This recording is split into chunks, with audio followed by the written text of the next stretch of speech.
Hello, I'm Sarah Bird, Managing Editor of the Global Social Challenges Journal, and I'm here with Marcel Bursztyn of the University of Brasilia and Seema Purushothaman from Azim Premji University in Bangalore, India. Marcel and Seema are the co-authors of a paper published in our inaugural issue, Interdisciplinary and Transdisciplinary Scholarship for a Civilization in Distress, Questions for and from the Global South. Marcel and Seema, thanks for talking to me today. You've written about the potential of inter- and transdisciplinary scholarship in the Global South and how universities in the South need to become what you called citizen-inclusive, interdisciplinary, transdisciplinary hubs engaged in problem solving. I must say, I love this phrase. Could I ask you to expand on it? Okay, thank you very much for the invitation.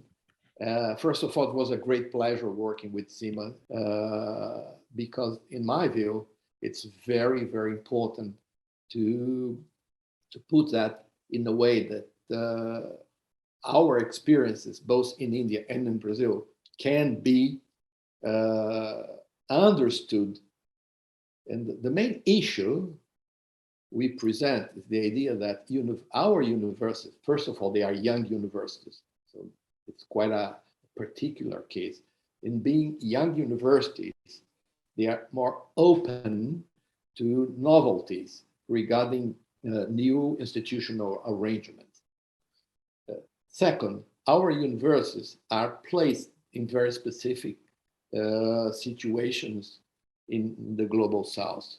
We have to, as young universities, we have to fulfill both the needs of being good universities according to international standards, what means publishing in good journals, having participating in international networks, research networks, but also, and this is the second issue, we have to be very much concerned about the environment surrounding our campuses. That means, and I mentioned the experience of Grameen Bank created by Muhammad Yunus when he just looked around the place where he was teaching economics, and he went with his students to in Bangladesh to the just nearby the university to discuss the economic issues he was presenting in his classes. And then they discovered that the main economic challenge was microcredit and not capital markets. So what we are doing is not very much different from that.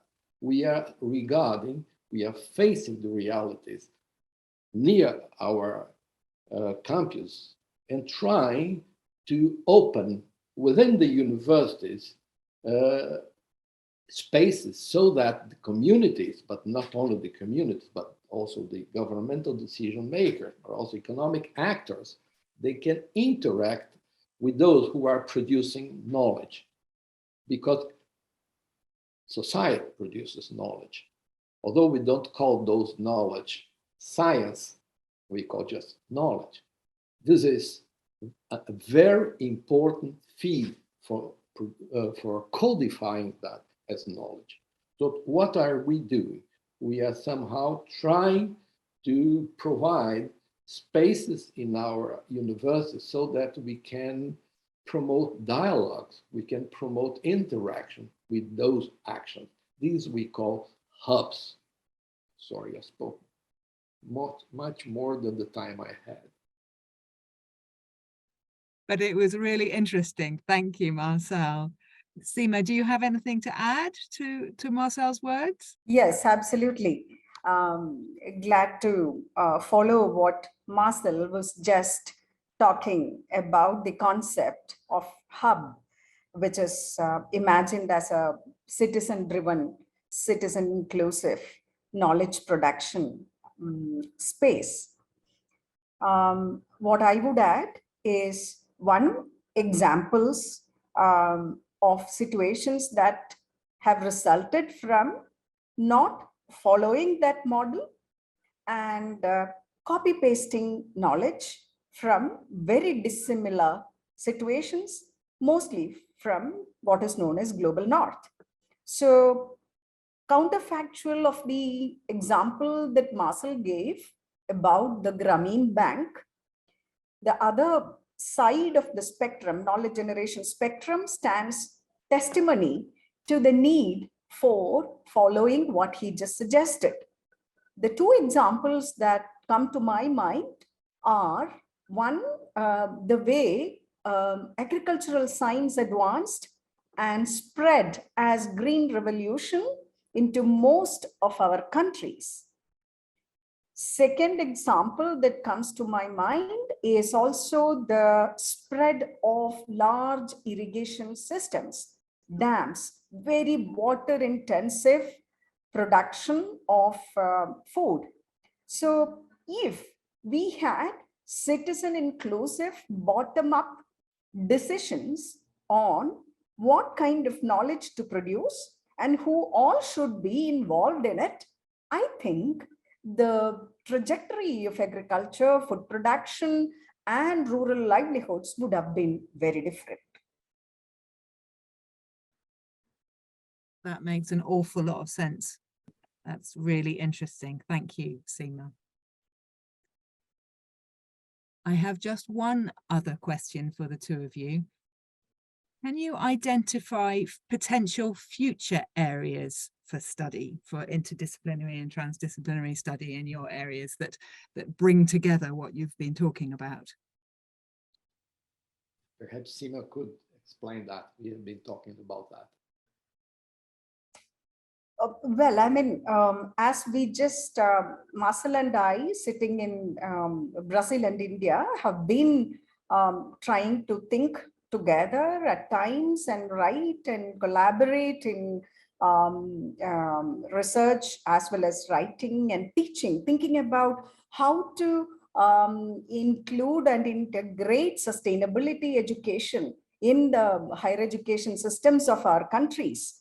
That was one thing which is still a process, as in it's an ongoing process. The other area that we have been collaborating very actively recently is the idea of grassroots, bottom-up university problem solving with immediate social relevance, which we just explained with examples.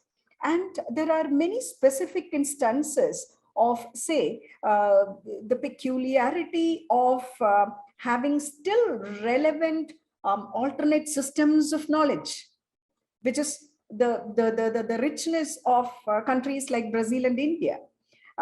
We are fortunate to have them, but we have not been nurturing institutions based on or to nurture them, those kind of knowledge systems. So I would think one major area is in, apart from how to imagine a transdisciplinary, change-oriented, locally relevant, bottom-up university space, also one example of such a very useful space is thinking about what could be the progress for indigenous communities and the knowledge required in thinking in that direction. If I may, I would add just a comment. Seema and I, we met about 15 years ago when we have participated in an European granted project, granted by the European Commission. This project involved 5 countries from the South, from the global South. And while we were just developing our research, what we found that the questions posed by the project, which we had to deal with, these questions were pre-formulated, they were preset. We noticed that when we try to deal with this question and to answer these questions regarding our realities in our own countries, the question wouldn't be the same. While interacting with local actors, the questions are rather different. And there was a kind of, if not a kind of malaise, but a kind of rebellion even from the bottom of the team, saying, well, we have to reformulate the questions because they are not the way they've been presented or predefined. So I think this was a very important lesson for us. That's why we kept in contact, Seema and I, because we found we had very much in common. Research questions, they are better formulated when they are formulated together with the target people, which are somehow the focus of the research. They are not just the focus, they are co-participants. Co-production of knowledge is much more effective than just trying voluntarily to define and to guess what are the problems these people are having. So they know better than us what are their problems. This is the novelty. And in terms of future or possibilities of cooperation we have, although Seema is in India and I am in Brazil, the possibilities of cooperation are enormous. Not only by working in networks as we do with many other universities, I mean academic networks, but also in how to build these hubs within our institutions. It's an institutional challenge. This is not just a scientific outcome. How to organize our research teams, how to build within our universities institutional bodies that can enable this interaction with what we call the real world. Thank you. So work in progress now, 15 years working together and still an awful lot to explore and develop, if I'm hearing rightly. Yeah, and 15 more to come. Oh, wonderful. Gosh, well, both of you, thank you so much for talking to me today. It's been really inspiring and fascinating. We'll put links to Marcel and Seema's article and blog post up at the end of this clip. Thank you for watching and for learning more about Global Social Challenges Journal, and go well. Thank you, Sarah. Thank you, Sarah.